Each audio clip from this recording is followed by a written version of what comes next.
Live, we're So I'm live. loving your Mirabelle haircut in the spirit My, of the live. Thank you for committing so much this, to our theme this today. is how much I love Encanto. I went and got my haircut like Mirabelle. No, y'all, just kidding.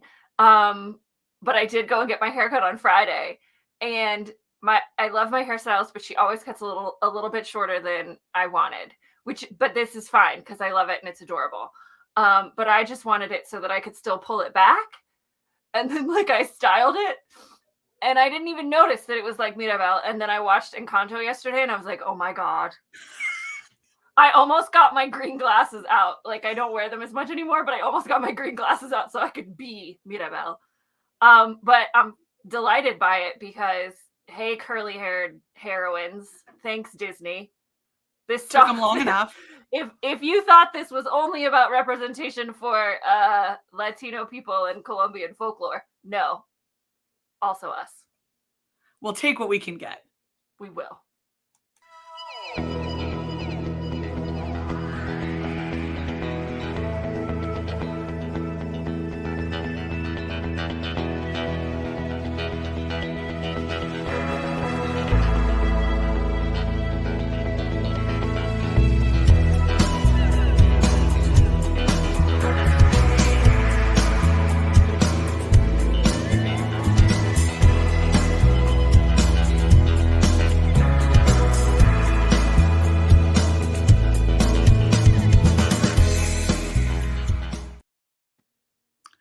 All right, everybody. Happy Tuesday, February the 1st, which feels like some sort of crime. I don't know where January went.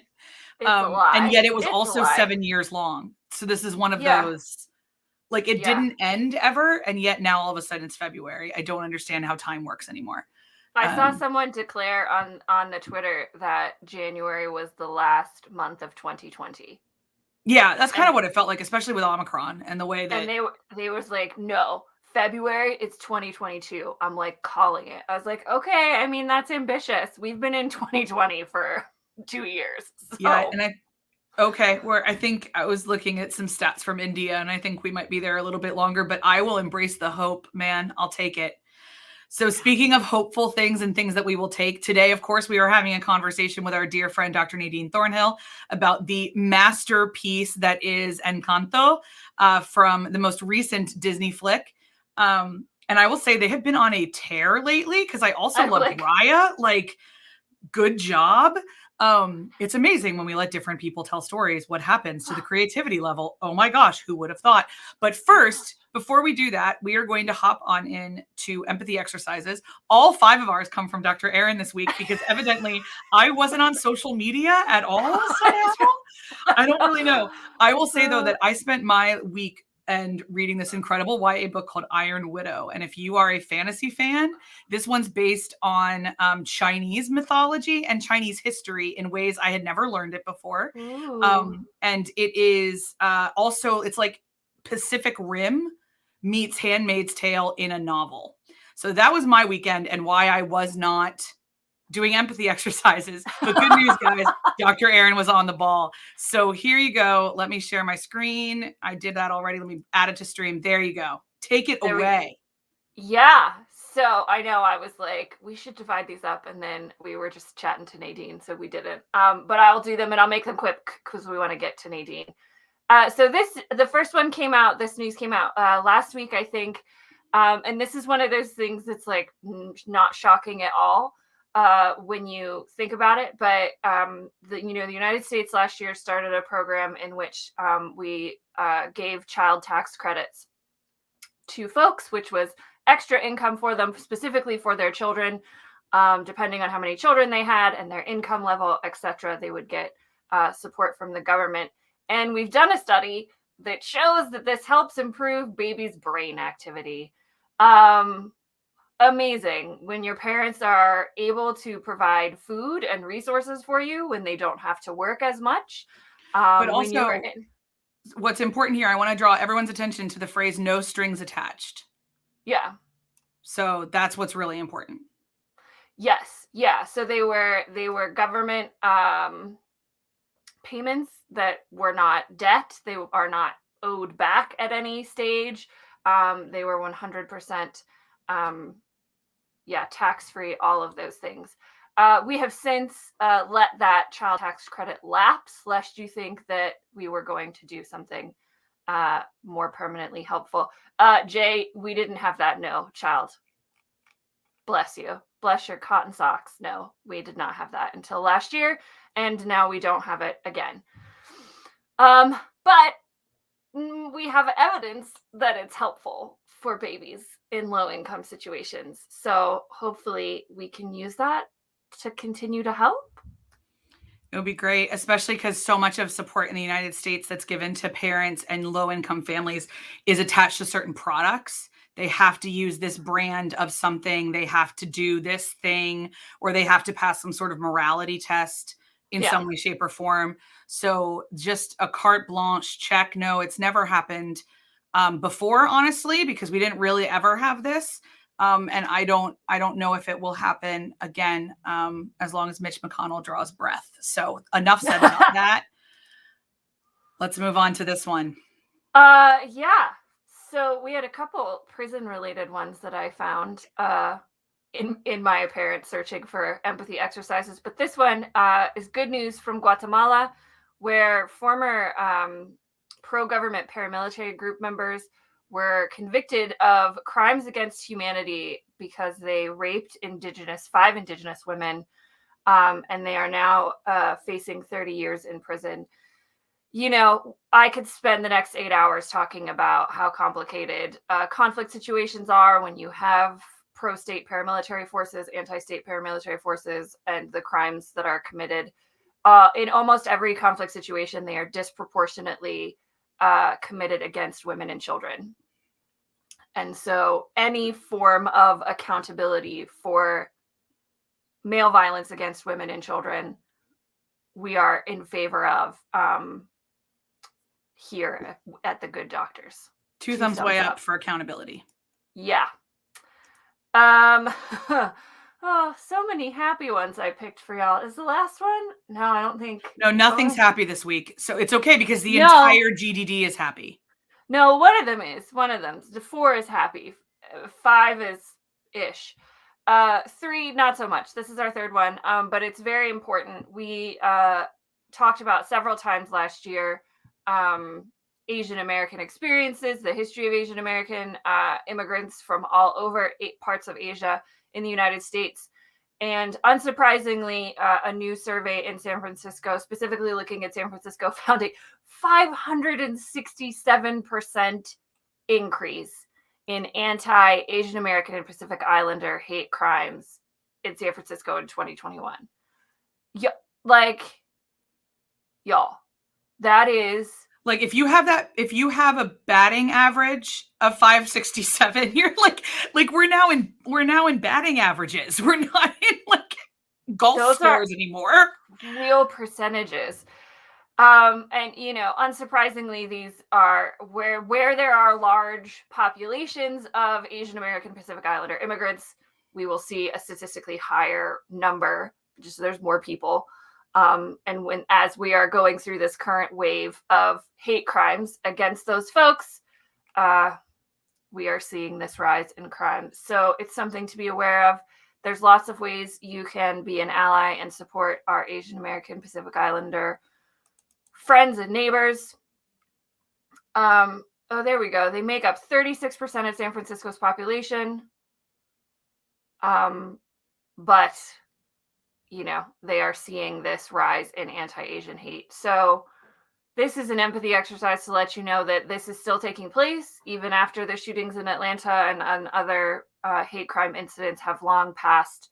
The hate crimes have not. So try and find out what's going on in your area, around the country, around the world, and figure out how you can be an ally and support our friends and neighbors that are suffering these hate crimes. This one is the positive one, from my perspective, at least. I think from hopefully a lot of other people's. The state of California announced this today, actually, or yesterday, that it is going to dismantle the nation's largest death row. And this comes from like a national push to get rid of capital punishment California was not the first state to do so. The first state was Oregon, but they have a much smaller population on death row. I think in California it's 300 people. I think it said somewhere in this article. I'm sorry, 673 condemned male inmates. So a lot of this has to do with mass incarceration and systemic racism in the United States. Men on death row are statistically way more likely to be Black and brown. A lot of them end up on death row wrongfully convicted. And the work of Brian Stevenson and the Equal Justice Initiative can speak to how many people. I think he's over 100 wrongfully convicted people on death row he's had exonerated. And then the Innocence Project has a bunch as well, so we can look. Yeah. I don't know if anyone's keeping track of all of them all together. I think so. Yeah, I think the Innocence Project probably is. But it's an encouraging sign that maybe we're starting to rethink incarceration in parts of the United States. You know what else we're rethinking? Opioids. Hey, I did a transition. You did a transition. I know. This empathy exercise credit goes to our dear friend and colleague who joined us last week, Cheryl West-Leung, who emailed this to my inbox this afternoon. And when I told her I would put it on the empathy exercises, she was like, oh, I wish I would have thought of that. She was like, oh, thank God. Please tell people. So this is news that Native American tribal leaders have reached a massive settlement with Johnson & Johnson and other distributors towards their involvement in the opioid crisis. And Dr. Kristen shared with me also another article in the New York Times recently that talked about, we're getting this great focus on Purdue Pharma because of Dopesick and a couple other properties that are available on streaming services. But the opioid crisis and epidemic goes well beyond their headquarters. Yeah, like where they get the poppy seeds. Spoiler alert, Johnson & Johnson's fields in Tasmania, Australia. Yes. So, it's good to focus on Purdue and it's good to talk about that, but we also need to talk about all the other organizations that are involved in the system of the opioid epidemic. So we're delighted that this group of tribes have suffered because they have suffered disproportionately high addiction and death rates. They've got this settlement. This also goes in line with the distributors who struck a deal with Cherokee Nation for $75 million. So the tribes will be paid a total of $665 million. And they are currently in litigation with Purdue as well, lest you think that they only went after J&J. They are currently still in litigation with Purdue. Yes, and additional money has been committed by Purdue. The settlement is currently in mediation. So, this isn't going to solve the opioid crisis. This isn't going to bring back those people who died or the families that were inflicted with that trauma, but it will go to help provide resources and support for folks who are hurting because of the role of J&J and Purdue and other people in the opioid crisis. So I think it's good news. I think we ended with 2 good news. Yeah, I'll call that good news. Yeah, I'll call that good news. Yeah.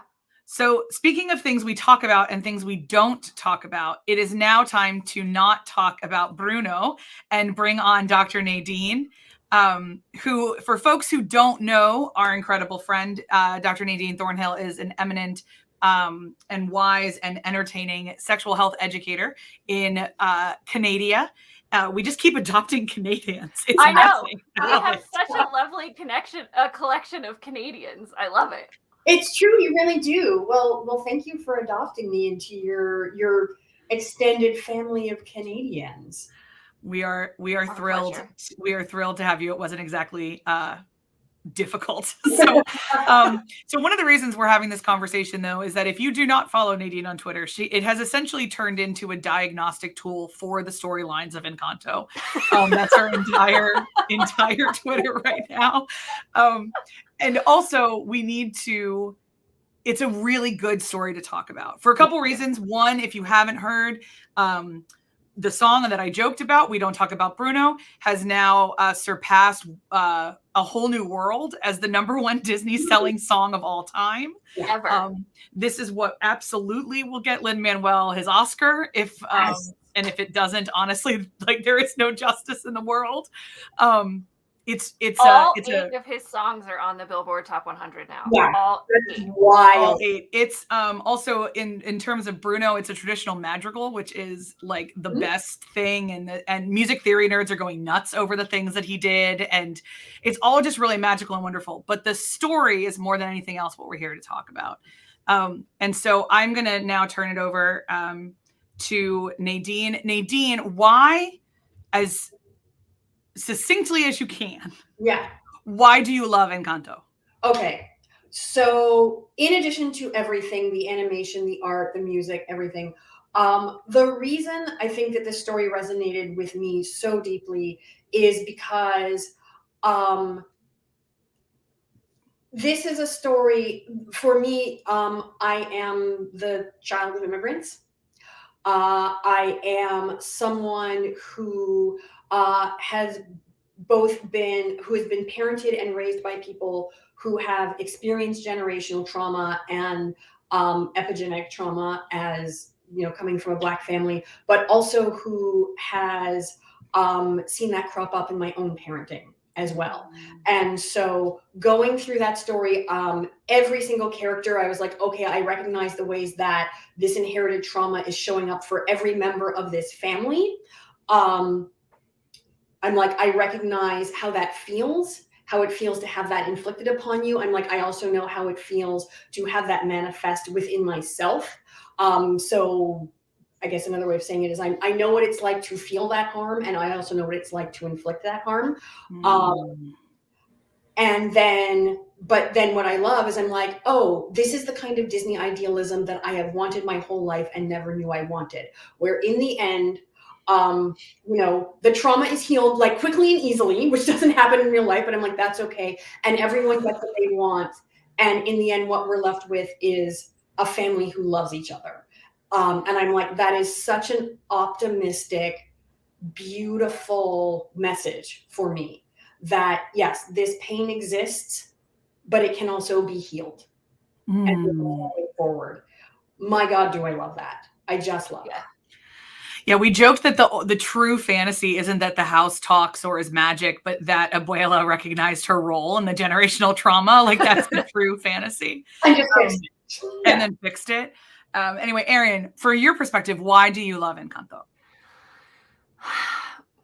Yeah, I mean, for similar reasons, I think that's we talk about, the best art is both universal and specific. I really love it. I love the elements of family trauma, and I've read a lot about what they were going for with the storytelling and the songs that Lin wrote, and he really wanted each song to represent and each person to represent kind of a role that your family member has to take. So there's the sister that carries the load, the sister that's always perfect, all through that. So I think you can see shades of yourself in all of it. I didn't have a song specifically directed at me. I wasn't as fortunate as Dr. Kristen to be personally attacked by Encanto. I would be a little bit of an Isabella and a Mirabel at times, obviously with the hair. But what I loved was that it was a story of empathy. It was a story of authenticity, of recognizing imperfection. And Dr. Kristen and I were going back and forth last night, Nadine, about, everybody's trying to guess what Mirabel's gift is. Everyone's like, what is her gift? What is her gift? And I was like, I think it's kind of empathy. She actually tries to understand. She doesn't set out to try to understand her family, but she does. And she accepts them. And she tells them that it's okay to be imperfect and to be who they are. And she helps them to see that. And that is just absolute gold. I'm so glad that kids have that story. Cause I loved Sebastian the Singing Crab, but so much of the Disney movies of my childhood taught me to participate in the patriarchy and like all of these kinds of other things, like deeply unhealthy relationships with like being rescued and all these kinds of, shaping all of that. And this wasn't really about romance. This was about family and love and understanding. And aside from the abuela, like my grandmother never would have, like either of my grandmothers would have never admitted, accepted and apologized and corrected their family trauma. Lol. But that's the beauty of a Disney movie. But I think for me, that's it. That like it's a story of people realizing that nobody's perfect and that's okay. Like you just have to be yourself. And that, yeah, got it. I love that story. Please give me more of those. Yeah, I was personally attacked. By surface pressure. Surface Pressure is like essentially my anthem. Like there are phrases in that song that I have said to Aaron in conversation, like verbatim. And it's so scary because also like we always said your anthem, like your Lin-Manuel written anthem prior to this was like nonstop. Yeah. But Surface Pressure, like I was listening to the soundtrack last night while I was doing dishes, and I just kept like, I chuckle because I'm uncomfortable because it's so spot on. But I'm always just like, every time I hear a new line, I'm like, Kristen. The number of people that checked in on me after this was released to see if I had seen this movie. So it's something particular. I mean, the last time I saw myself in a character this strongly, I'm not going to lie, was Tracy Turnblad in Hairspray. And I remember walking out of that theater in 2007 and being like, okay, so the fat girl can get the boy. Right. And I remember sitting there in the theater, in my sofa on Saturday night, when Aaron and I finally watched this a couple weeks ago. And I was like, okay, so it's okay to want unicorns and rest. Like it's okay to crave relaxation. And I am not the only one who feels this way. No. And like, I knew that conceptually, but to see the number of other people that are like, hey, are you an older sister, or are you like, or do you not understand surface pressure? Like, like it's just the most, it's the most insane thing. And for me too, the line that keeps summing it up to me the entire movie, that I keep coming back to, is at the ending song when Mirabel sings, but stars don't shine, they burn. And I wish, and constellations shift. Yeah. And if I could have understood that as not even a child, I mean, there's no age at which I didn't watch Disney movies, but like if this had come out when I was 12, man, like that really what I wish is that I had this when I was a teenager. I wish I would have had this when I was absolutely trying to figure out who the hell I was as a teenager with my parents, and as then an adult with my parents. And now, and I am famously not going to be parenting anybody biologically, but I'm going to be parenting my brother's kids. And I already my brother's kids are 2 and like 3 months. And I already look at the ways that we're unintentionally passing the generational trauma onto them.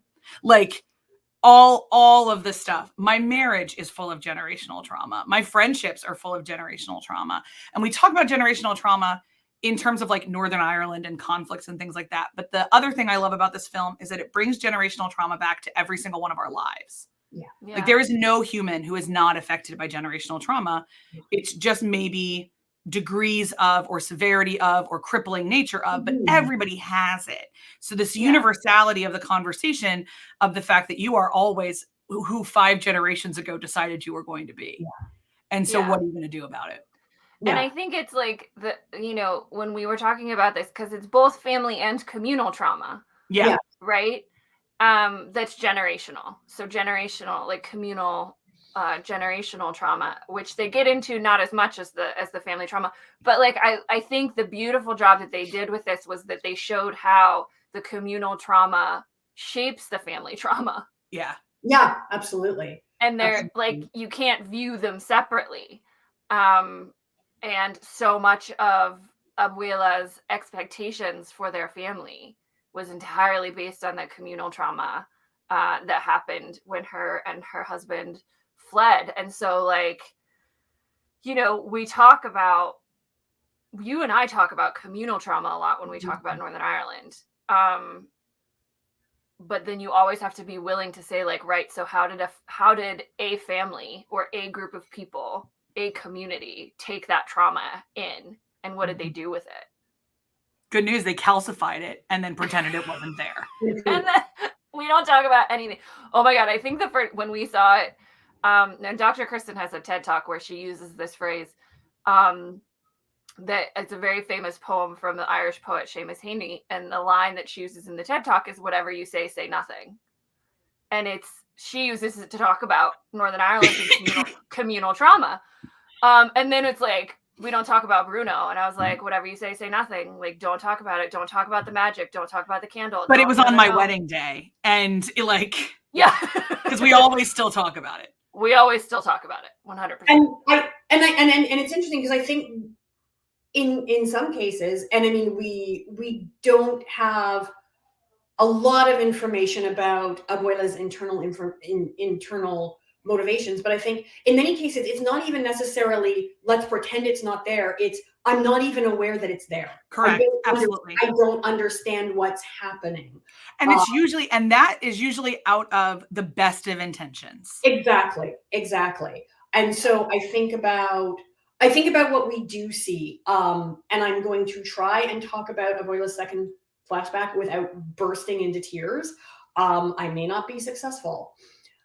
So I think about, how we see that flashback twice. We see at the beginning and it's fuzzy and it's hazy, and the things that we don't see, like we don't see in the first time we see the flashback from young Mirabel's perspective, we don't see Pedro's murder, really. He just disappears.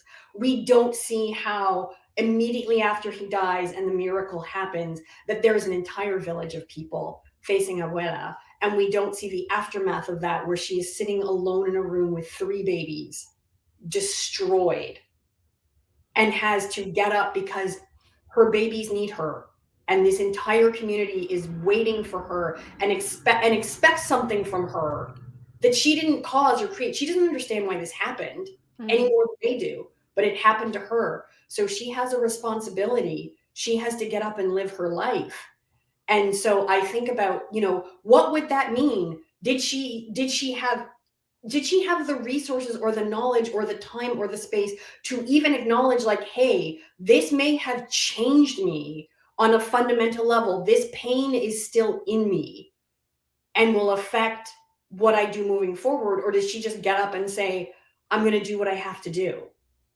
I got to raise these babies. I got to take care of this community. And I'm like, I don't know how old she was supposed to be, but I'm guessing like she's 20. Yeah. What does a 20-year-old know about processing trauma? And then moving forward, when did she ever have time or space to even acknowledge, like, hey, all of that stuff that happened to me has affected me, and I'm terrified. I am terrified that this is going to happen to me again. That if I am not perfect, if my family isn't perfect, if I don't somehow make myself worthy of this random event that saved us, it could go away at any time, because I don't even know why it showed up in the first place. So I'm like, and so in that way, I'm like, I don't condone what she does at all, but I also have a ton of compassion for her, because I'm like, this was a girl. This was a girl, and look at what she had to deal with. She just had to keep living. And theological history and, spiritual history is littered with people that reacted to miracles the same way that she did. That took this thing that they can't understand, and we have to understand it. And instead of accepting it as a gift, they assumed there were conditions that they just didn't know yet. Yeah. And so let's make sure that that the gift giver never looks at us and goes, oh, they didn't deserve that. And so we create an entire structure of perfectionism around it. There's a lot to be said that that's what every institutional religion is saying this gift that we've been given, we have to figure out how to earn it. And I can imagine the gift giver being like, that is not the point. And in Christianity, like we even have that in scriptures, is that grace is given. There's like, you literally cannot earn this. And yet millenniums of Christians have been like, are you sure? Can I give it a go? And the Bible's like, no, we promise. Can't earn it. What if I did this? What if I'm perfect? You can't be. So like in the Slack last night, I just like screamed at Aaron. I was like, miracles can't be earned. That's the innate point of a miracle. Mm-hmm. And then I thought, as I was laying in bed insomniatic last night, the number of miracles I've been given that I still try to earn, and the incredible number of, because honestly, part of the message of this movie is that family is a miracle. Yeah. And that especially functioning family and family that love is a miracle. Love is a miracle. Yeah. And we need to stop trying to protect it and instead nurture it. And that's a completely different ball game. Oh, I love that. Yeah. Nurture it, not protect it. Yeah, absolutely. Listen, I spent 45 minutes trying to buy that candle last night and I can't find it anywhere. So like, this is how deep I am on this movie. Are you kidding me? I'd be all over that. And it's interesting because I've had so many discussions with people where the question has come up, things like, why, like what caused the miracle? Why do they have powers? Why does Mirabelle have not powers? And we're asking the wrong questions. That's not I'm like, and I believe that the point is that there isn't a reason. Nobody, Mirabelle doesn't have a power because she's less deserving or because she did or didn't do something. She just doesn't. The miracle didn't happen because of anything Abuela or Abuelo did or didn't do. It just happened. It was, like you said, it was just a gift. It's just what is. And I've now been like reading a bunch about magical realism as a storytelling convention. And I'm like, that's how magical realism works, I believe, if I'm understanding correctly. The whole idea is that magic just exists in the natural world in the same way that weather does. It's just a thing. Yeah. And the more that I read comic books and the more that I write fan fiction, the more like the phrase I keep using over and over again is magic is just science we haven't figured out yet. And I think so often that's really what it is that magic is just science we haven't figured out. And the older I get, the more I really, really love this idea that we're not supposed to. Like the phrase I use all the time is we see through a glass darkly, which I totally steal from the book of 1 Corinthians. It's in the very famous love passage that people read at weddings all the time and no one ever dissects what it actually means and how it's impossible to live by. But anyway, that's associated with my rant that the next time I hear hallelujah at a wedding, I'm probably going to like riot. As a Christmas song. Or a Christmas song. Yeah. Guys, it's about two Jews having sex. Do you really want to sing it as a Christmas carol? But you do you.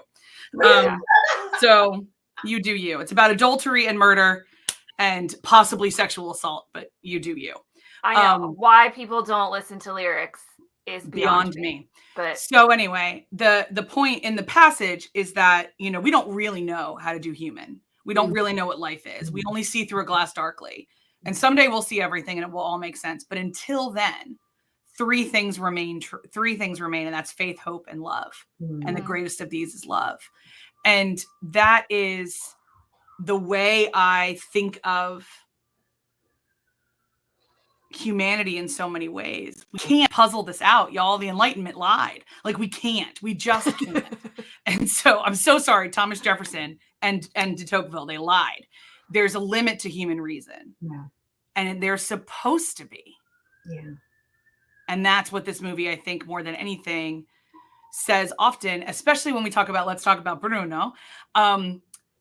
What Bruno's visions are that they can't be fully known. Yeah. Yeah. There's always mystery wrapped up in them. Yeah. And Abuela's desperate need for certainty is what killed the visions. Yeah. Because she couldn't embrace the ambiguity of the unknown for obviously very, very justifiable reasons that led her son to watching telenovelas made from his rats. Oh, Which, by the way, I read that John Leguizamo improvised the Rat telenovela plotline, which I loved so much. But what I wanted to say while you were talking about the idea of magic, because I think, there's a very real magic that we see in this. Like, we can, the magic that the candle provides, like, it's visible, they get gifts, like, it's very, but I think, like, to draw from your point of, like, faith and hope and love, right? Like, that's the real magic. Yeah. And that's what Mirabel, like, shows us, I think, is that the real magic is not I'm super strong or I can make flowers out of anything. Like, the real magic is love and acceptance. And I think, like, go ahead. And being seen for who you are, for your whole self, like holistic acceptance, not acceptance on the condition that you always serve your community or you always serve your family or you always, heal people with food. But like holistic acceptance is the real magic. And that's why she gets the family doorknob. The family door. Yeah. The family door that becomes the family door. Yeah. So for me, like, there's always things we can't know. And I think it's hard, for those of us, especially that like need to be in control of things. I probably saw a little bit of Abuela in myself there, where I'm like, well, if I can just keep everything controlled, then everything's fine. And then various times in my life, like the walls have started to crack and I'm like, no, I'll just spackle them. It's fine. But, and like, it's definitely understandable where she's coming from, but like, sometimes things just have to crack. Yeah. The only character I genuinely didn't like have any connection to, honestly, was the shapeshifter kid. He just like was there. But everybody else I could see shades of, oh, you make total sense. Yeah, I read somewhere that he was supposed to represent like the teenager who doesn't know who he is yet. Totally fair. It was. So I don't think you and I are necessarily gonna like relate to that, but I think probably maybe a lot of kids watching it will. Oh, for sure. I didn't feel like I related to him as much, although I found him very funny, and I felt like, oh, I still have a sense of who this kid is as a person, until someone pointed out that also what you said, that he's a teenager who's still trying to figure out his identity, but also that sometimes people will respond to trauma or deal with their trauma by trying to adapt and change themselves to suit whoever they're around. And I was like, oh, that was so me for so many years of my life. And then I was like, oh, I can definitely relate to that. I'm like, I will be whoever you need me to be in this moment. And they were like, that's a good point. I thought I saw him as the court jester. Yeah. Like somebody who just needed to like, okay, let's keep everybody entertained so that nobody knows that everything's cracking. But then when I watched the movie 9 times now. So yeah, one of the more recent times when I watched it, I was like, he doesn't have a lot of moments, but oftentimes when he has a moment, he's changed to be useful to someone. There's a very brief moment where he changes into a baby's mother. Yeah. So he can take care of the baby. There's another point where they're hanging a sign, and one of the village people is there, and he grows. Yeah, and he grows and becomes. And they say like, we need another one of this person. Yeah, I'm like, oh, okay, I think that's his role in the family. He's like, be whatever people need you to be. And I was like, oh, okay, I feel it a little more now. I see it, even though we don't spend a lot of time with him, so I don't think that's really well fleshed out. Yeah, but I see that, and I was kind of getting there even before you brought that point in, that he is, because as soon as you said that, I was like, oh yeah, there's the scene where he turns into the mother. So yeah, I just keep fixating on the scene where he just turns into Dolores so he can eat more things. But he's also a teenager, like that's. But he's also 15. Yeah.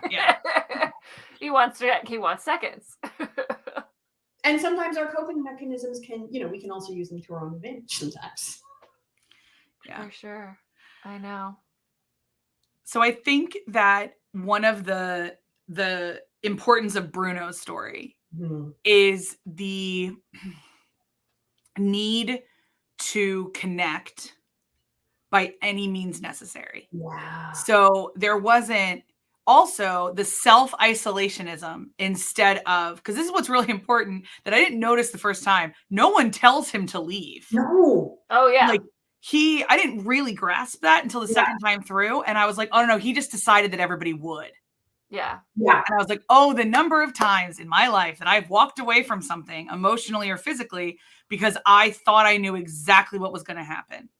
And like, might his come true? Maybe. Yeah. But part of it was because at that point they had already become so toxic in their perfectionism. By the time Mirabel comes along, like there was already this entrenched toxicity that would have been very, very hard to whatever.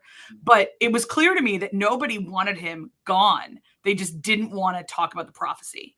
And those were to him the exact same thing. And to everybody else, I think a little bit different. Yeah. Yeah. And like, I don't think he, it's interesting to juxtapose Bruno and Mirabel because she doesn't know who she is in her family without a gift, and he didn't know who he could be in his family without his gift. And so he couldn't, even with his gift, he didn't know who he was with his gift. Yeah. And he couldn't separate those. And like, arguably that's like all of them couldn't separate who they were from their gift. And he like, so, and that explains like the self-isolation that he was like, well, if I can't use my gift to help the family, then I can't be in the family. And like, if that's the way Abuela was behaving through her trauma, I'm not surprised that he thought that, even though you're right, nobody told him to leave. And we see that mirrored a little bit during Antonio's ceremony when they take the picture. Nobody says to Mirabel, you can't be in this picture, but clearly she's internalized. She's gotten the message from somewhere. I'm not part of this. I need to take myself out of this. Because there's a difference between permission and promotion. Yeah. Like she's permitted to be in the family, but she's not promoted within it. Yeah, exactly. And when that happens, nobody's like, wait, where's Mirabel? Yeah. Like, you're in this family too. She just hangs back and it's fine. Yeah, that's exactly what I was going to say as you were saying that. I was like, they don't tell her not to be in the picture, but they don't also make sure that she's in the picture. Yeah. I wish I think the next time I watch it, I will literally keep a tally of how many times you hear the word perfect. Because I kept noticing it in like side conversations the last time more than anything else. Like the number of times that somebody says this needs to be perfect or it must be perfect. Like it's in Tia Peppa's like couple different monologues, like things have to be perfect. Yeah. And so really, if I want to say one of the places that Aaron and I landed last night on Slack, which is where most of our best ideas happen, is that Mirabel's gift might be authenticity.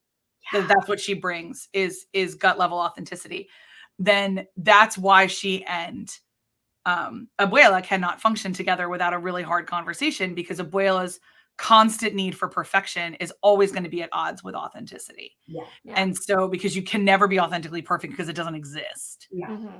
And so what does that kind of look like? I'm looking at the time and I'm mindful of things. So let's hit pause. Let's wrap this up and then hit pause on something that I'm sure we'll be talking about for the rest of time.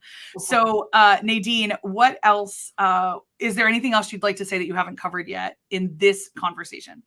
So yeah, just really quickly, it does not surprise me that there are so many people, yourself included, who really relate to surface pressure and that whole idea of, yeah, I just got to be like strong. I got to carry it. I got to keep going, because I think that is possibly one of the greatest manifestations of generational trauma for all of us as a society, is that we've all been conditioned to think that our value lies in our ability to be productive and our ability to do things. And I love that you quoted those lines in the final song, because I think, the next line is the antidote to all of that. You're more than just your gift. And I think, again, that's something that we need to recognize for healing, is that our value does not lie in simply what we do or what we are able to contribute to the world or what we are able to give to others, but just in the fact that we exist and that we are all divinely human, and that's enough. And anything else is just gravy. It's just a bonus. that we don't have to work to earn the miracle of being here. We're already here. Which to me is so powerful. Okay, I'm not gonna cry. It's okay. I'm gonna cry because of what you just said. Yeah, and I think in terms of, you want to talk about family and communal trauma, especially for us descendants of the Puritans, we have that, like, so some of Kristen's surface pressure baggage is familial, but a lot of the undercurrent, and I think why it's so relatable to so many people, is like the westernized work culture that we have that is like, I am only valuable if I contribute. Yeah. And so the layers of that within a family are always going to be different. But I think a lot of us have that underneath where it's like, oh, I forget what Louisa says. She's like, she asked a question and she's like, am I even valuable? Like, if I'm not contributing or something, or if I like, I'm pretty sure I'm worthless if I can't be of service. Yes, that's it. Yeah. Yeah. And I was like, oh, so many people feel that way. Or like, if I, hers was, if I can't be of service, but I think a lot of people's would like be if I'm not productive. Yeah. You know, whatever that looks like for you. Yeah. And I think it will resonate across the generations. Like, that's one of the things about this movie that's going to transcend a lot of things. My final thing that I would love to say is that this is the power of story. Yeah. And I may not ever internalize and believe that I am not just my gift, that I am not worthless, but I have language now and a story to tell myself on the days that I can't remember it naturally. And this is why stories are so incredibly important, and why I was thinking a lot about it as I was watching something and thinking, like, these people did this entire thing during COVID, pretty much. Like, all the final stuff was during COVID. And the number of tweets I've seen recently that said, do you realize that when we all had to lock down, the thing everybody wanted was art and food. Yeah. Like, that's what we were really concerned about, art and food. And these are the first things that we now want to cut, that we're quote unquote back to normal. So let's take a look at that. The thing that we needed to get us through lockdown and this time of incredible communal trauma was art. Yeah. Yeah. What we needed was story. What we needed was music. What we needed was that. And as a society, we're already losing that lesson. Jesus. So I hope that everyone who understands the power of story can correct that narrative a little bit. Yeah. Yeah. So we're going to hit pause on this conversation. I promise you that we will be talking about Encanto more, I'm sure. And we might even talk about Raya, because that's a really good one too. Maybe we'll have Nadine back for a Disney series so that we can talk about happy things and not June fucking Osborne. I know. Y'all, we made Jay cry. That makes me happy, but also in true love to Jay, like, she cries at grocery store openings just like Erin does. So, easy crier, easy crier. And now I'm crying because Jay's crying, because I also cry when other people cry. So. Yes, exactly. This is now, they are like symbiotic criers, the two of them. We love people who are in touch with their emotions. Oh, for sure. Yeah. Yeah. I totally was until I got on anti-anxiety meds, and now I can't feel things very well, but it's okay, because I also can sleep now. So we take the good and the bad. Exactly. Well, pals, if you're watching this on the YouTubes, we would really appreciate a thumbs up. The algorithm will then spread it to more people, who then can have more conversations about magic, the importance of story, and why we do need to talk about Bruno. If you're listening to this on the podcast, we deeply appreciate a rating and a review wherever you're listening to this, especially on Apple Podcasts, because it really matters there. And so that would be delightful. Subscribe to the channel, do all of those things. When Dr. Erin and I see you live next week, we actually won't be live, but we'll still be here. It'll be a bit of some chicanery and trickery behind the scenes, but we will be talking about the television show Cheer. So if you have been wondering what we were going to say about the Jerry Harris of it all, don't worry. You don't have to wait any longer. We'll be covering it on Tuesday. We have so much to talk about. In the meantime, our deepest hope for all of you is that you will recognize the power of your own story, the power of magic and hope and love in your story, and that you can break the chains as best you can of that generational and communal trauma and move forward in the freedom that comes with embracing magic. Happy February, everybody. Bye. Bye.